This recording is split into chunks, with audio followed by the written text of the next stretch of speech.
Guys, make sure you stay until the end. We want to share one good advice with you. If you make that simple mistake, you may end up spending thousands of dollars on parts and repairs, diagnostics that you may actually not even need. Make sure you stay until the end. We'll explain what we're talking about.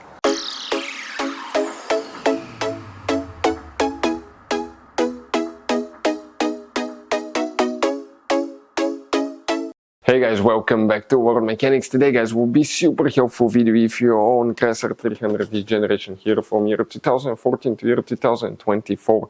If you guys own one of those, you have a problem where engine starter does not work, guys, do not waste your money on parts and diagnostics you may not need or even replacing the starter.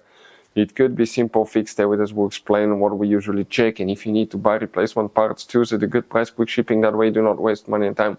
We'll share the information in the description of the video below for your convenience. So let's start on it now.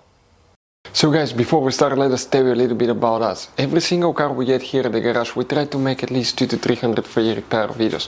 Why we guys do that? Because our mission in the shop is to save as much money as we can. All we need in return, please subscribe to the channel, like the videos, that way we can keep making these free videos. We show you how to fix engines, transmission, bodywork, fuses, relays, all that stuff, guys. And if you need to buy cheap parts and tools at a good price, quick shipping, we'll put a link in the description of the video below. Guys, check out our YouTube channels. We have more than 15,000 free repair videos that can save you thousands of dollars in future repairs. So guys, if the engine starter doesn't work, the first thing you want to check is the fuse and the relay for the engine starter.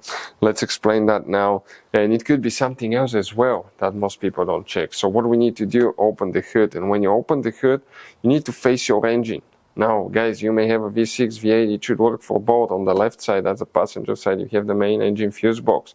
You see these tabs, press them together, leave the cover up, and you're going to find a fuse box with a layout like this one here. Before we guys continue, let's explain quickly why it's always a good idea to test fuses and relays.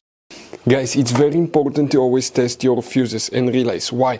Sometimes you may think you have a good fuse, guys. It's hard to tell. Look at those fuses, right? And sometimes, okay, you pull the fuse. Okay, I'm going to get the fuse puller and I'm going to remove one fuse.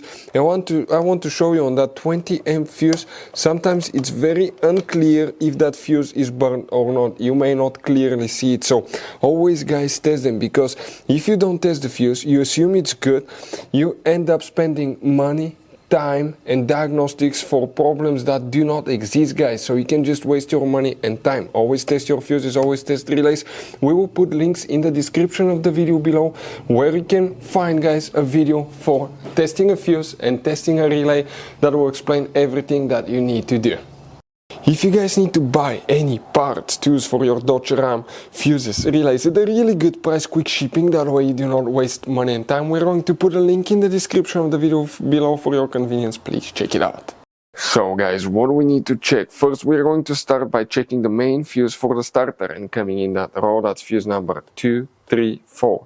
Fuse number 4 that you see right here, that's the main engine starter fuse. The relay is known as relay 27, right here. Check that one too. But also, guys, we're going to recommend to check ignition run start relay 59 right here. Okay, that's very important relay. And check, guys, the ASD relay 63 right here in addition to.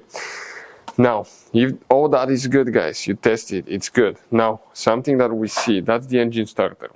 On the engine starter, you have two wires. One is coming from the car battery, that's the big voltage supply wire.